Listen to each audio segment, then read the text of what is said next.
Olá, gente, mais um vídeo Professor na Praxis, e dessa vez quero falar de um assunto muito presente nas escolas e também muito discutido entre os especialistas de educação. A gente vai começar a falar dessa parte finalzinha aí do tema de hoje, né, que diz assim: o problema é fazer da escola o próprio vestibular. Aí eu começo dizendo que eu não vejo problema algum, né? Pelo contrário, né? Eu acho super necessário a escola preparar nossos estudantes para qualquer tipo de prova, tá? Seja ela para ingressar numa faculdade ou para, sei lá, disputar um emprego, né? Numa prova de seleção, né? Porém, né, é preciso a gente saber diferenciar essa prova do mundo lá fora das provas que os nossos estudantes realizam na escola. Elas são diferentes. Outra coisa também é importante saber, né, que toda a preparação é para incluir e não para excluir. Qualquer tipo de prova que tenha a finalidade selecionar sempre será de exclusão.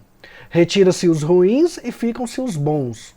É assim que funcionam essas provas no mundo em que competimos, né, por uma vida melhor. Aí ingressando numa faculdade ou fazendo uma prova de concurso, ok? Porém, na escola, a prova ela não deve funcionar assim, porque o intuito dela é incluir, é diferente. Né? É acolher aqueles que foram identificados com baixo rendimento. Portanto, na escola, nossos alunos fazem provas para podermos, no caso nós professores, identificarmos quais estudantes ainda precisam de reforço. Justamente, gente, para ficarem preparados para essas provas de seleção, né? E aí eu cito vestibular, Enem, tá? E por aí vai. E aí, para ficar mais claro esse entendimento, eu vou falar como é que funciona na prática, né, essa prova que tem o intuito de selecionar os que sabem em relação às provas que são praticadas nas nossas escolas e que têm o objetivo de identificar, né, os que precisam saber, ou seja, os que precisam ainda aprender mais um pouco.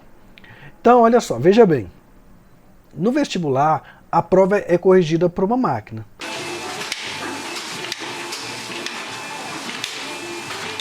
Já na escola, ela é corrigida por um professor.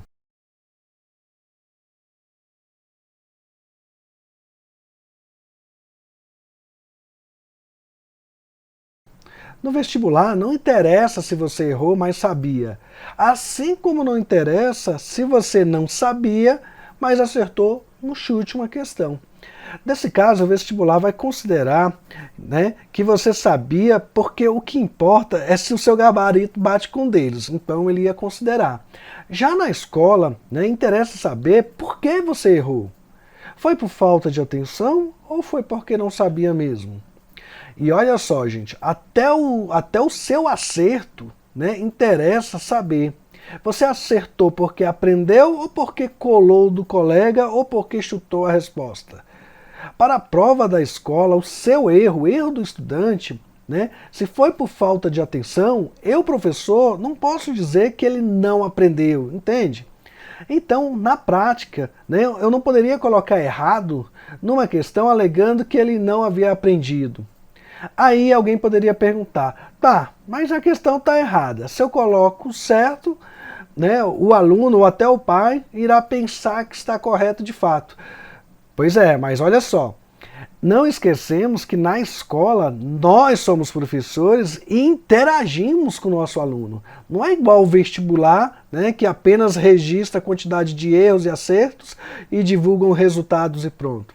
Então, na prática, o que se deve fazer, né, e isso é possível mesmo com turmas numerosas, é assim que identificado que o estudante errou uma questão, por exemplo, né, e que você supunha ele ter aprendido, registrar uma observação na capa da prova. Né, que no dia que você for devolver essa prova aos alunos, né, e aí é importante, né, que você mesmo devolva essa prova, né, para os alunos, aí você vai chamar o estudante, né, e na hora de chamá-lo aí você avalia a questão junto com ele, numa conversa informal mesmo. E aí, caso constatado que o aluno sabia mesmo, né, esse conteúdo, né, pedir para que ele refaça a questão ali na hora, gente, entendeu? Sem muita burocracia. Porque aí você, professor, depois vai, né, registrar certo e não vai ficar aquela questão errada como certo. Agora, olha só, se a gente ignorar esse tipo de avaliação, né, que podemos até chamar de formativa, a gente complicaria muito o nosso trabalho e às vezes sem nem perceber. Vamos imaginar que a gente tenha 5 turmas com mais ou menos 200 alunos. Se metade desses alunos ficar com nota abaixo, né, com nota abaixo da média, porque o professor diminuir pontos por rasuras, diminuir pontos por questão marcada errada, por falta de atenção, ou diminuir isso porque o aluno não colocou a resposta completa, mesmo sabendo que ele sabia, entende? Ou então por ter pintado a palavra quando foi pedido para ele sublinhar essa palavra. Né? Nesse caso, né, a palavra foi identificada, esse era o objetivo, entende? Era o objetivo maior. Então perceba, né, que isso resultaria em 100 alunos que aprenderam o que foi ensinado, mas que eu, professor, simplesmente ignorei. Gente, e aí entra o que eu falei sobre a gente complicar o nosso próprio trabalho. Pois o que acontece? Eu vou ter que dar aula de recuperação para esses 100 alunos, vou ter que elaborar uma prova para esses 100 alunos, corrigir novamente, né, todas essas provas e refazer diário. Né, até gastar material desnecessariamente, né, para esses alunos que aprenderam, mas que eu ignorei. Compreende? E sabe por que a gente ignora essas aprendizagens nos apegando apenas em gabaritos de prova?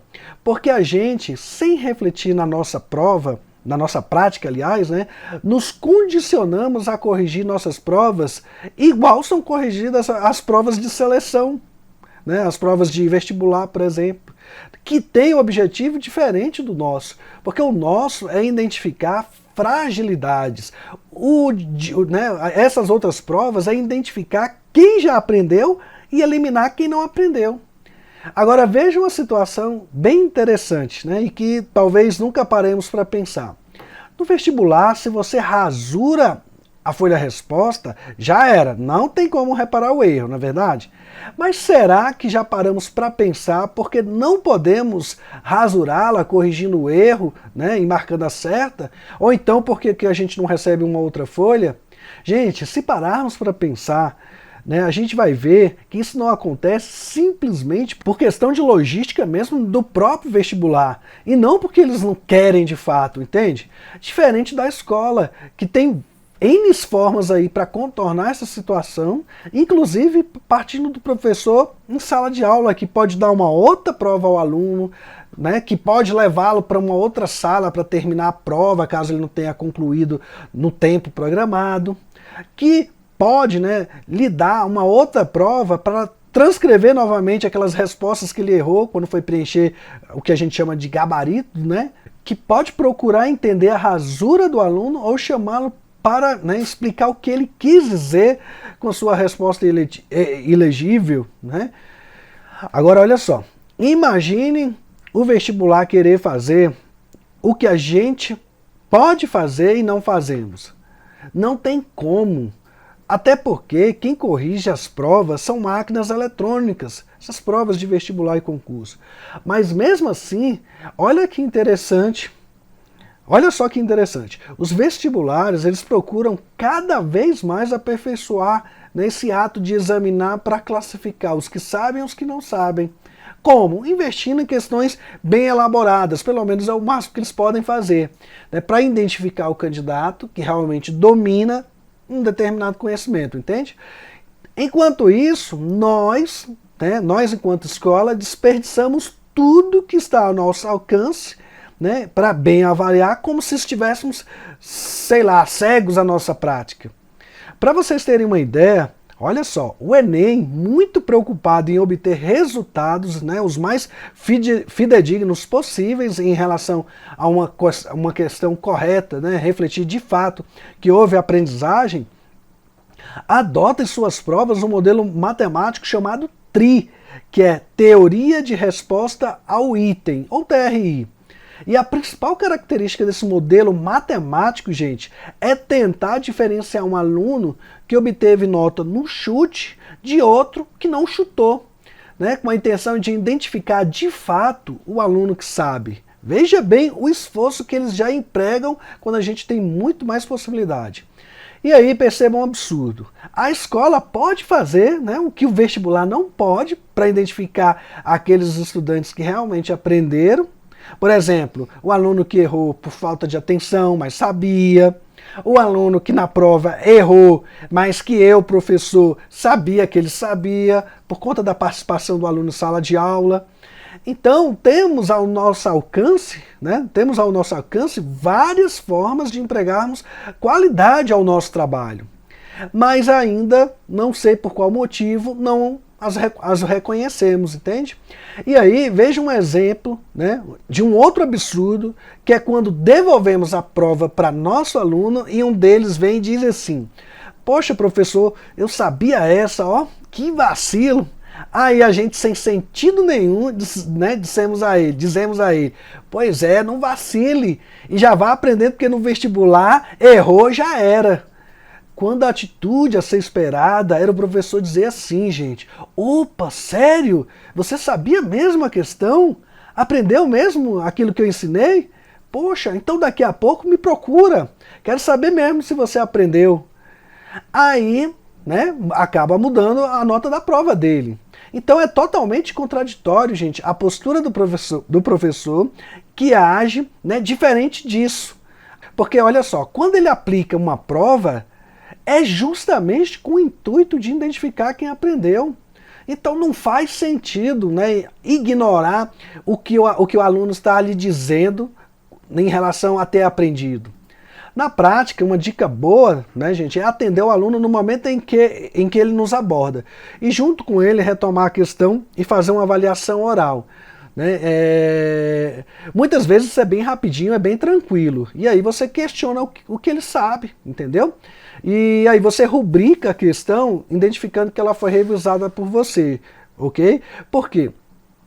Porque isso é interessante para evitar que outros estudantes procurem você depois de ter colado a questão de outro aluno, isso acontece, né?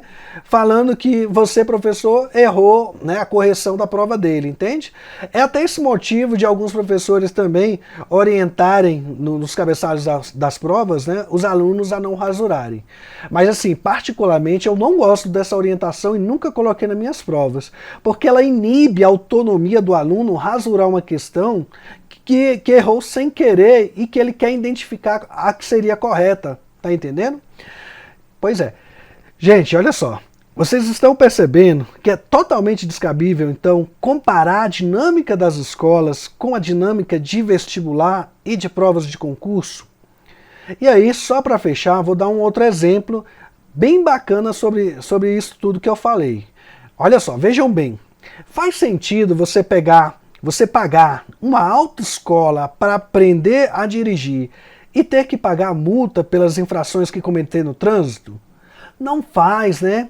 Não faz, porque a autoescola é um lugar privilegiado em que você estará aprendendo para lá fora aí sim não errar. Da mesma forma, gente, é a escola. Então, não façamos da escola o próprio vestibular uma guerra real. Caso contrário, eliminaremos nossos soldados, aí, entre aspas, né, no próprio local que seria para o treinamento. Mas isso não significa, gente, que não possamos preparar nossos estudantes para situações reais de guerra, vamos chamar assim, vestibular, concurso, nessas provas de seleção. Podemos sim, desde que não haja mortes, exclusões reais nesses treinamentos. Nesse caso é fazer um treinamento à parte, à dinâmica da escola, entende? Para evitar de punir alunos que estão em consolidação das aprendizagens, né? E aí sem subtrair as notas deles, sem reprovar esses alunos pelos seus erros. Tá compreendendo?